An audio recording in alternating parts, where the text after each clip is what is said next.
नमस्कार दर्शक हो, आपल्या सर्वांचं एबी मराठीमध्ये स्वागत आहे। दर्शक हो, आता मी उभा आहे भीमा नदी तीरावरील जो दगडी पूल आहे, जुना दगडी पूल आहे, त्या ठिकाणी मी उभा आहे।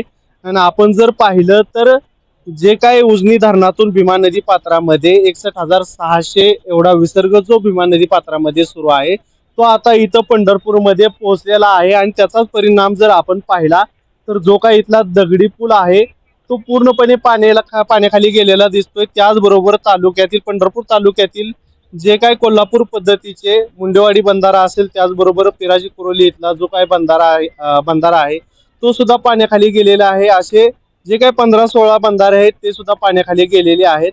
त्याचबरोबर जर पाहिलं आपण जे काही उजनी धरणामधून पूर नियंत्रण व्यवस्थापनाच्या दृष्टिकोनातून जे काय उजनी धरणामध्ये 52,000 क्युसेकचा एवढा वरून जो येणारा दौंडमधून येणारा जो विसर्ग आहे तो विसर्ग हा कायम आहे। त्याचबरोबर जर आपण पाहिलं उजनी धरणातून खाली भीमा नदी पात्रामध्ये 61,600 जो काल विसर्ग सोडण्यात आलेला होता तो विसर्ग आता भीमा नदी पात्रामध्ये कायम आहे।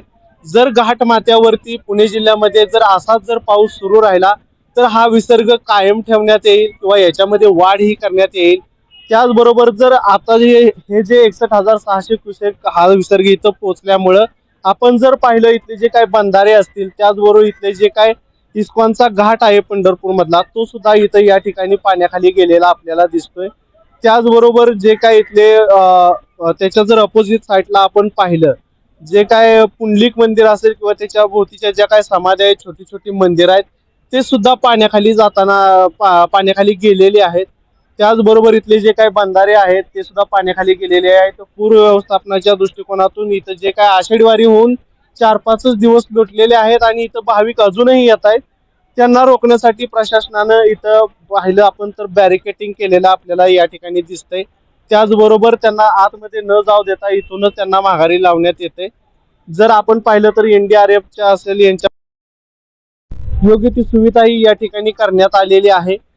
अशा जर घाटमाथ्यावरती जर असाच पाऊस सुरू राहिला तर येणारी जी काय विसर्गात वाढ होणार असेल, कमी होणार असेल, हे आपण एबी मराठीच्या माध्यमातून पाहतच आहोत।